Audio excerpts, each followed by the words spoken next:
দুলাভাইরে পাঠাইছি বাজার করতে। তোর দুলাভাই বাজার থেকে আসলে রান্না করে তোর ভালো মন্দ খাওয়ামো। দুলাভাইরে কি সত্যি বাজার করতে পাঠাইছস নাকি আমার মন বুঝাইতেছস? তুই কি কিছু শুনছিস? পাশের রুমে তো তোরে বকতেছিল দুলাভাই, শুনবো না কেন? কানে এমনিতেই চলে আসছে।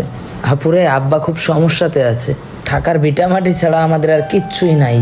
যেটুকু জমি ছিল কাকাদের কাছে বিক্রি কইরা আমার চাকরিটার জন্য টাকা পয়সা ম্যানেজ করছে।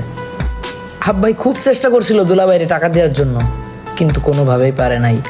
ফোন দিলেই তো তুই বলিস ভালো আছিস, আসলে এটাই কি তোর ভালো থাকা? ঠিক আছে থাক, গেলাম।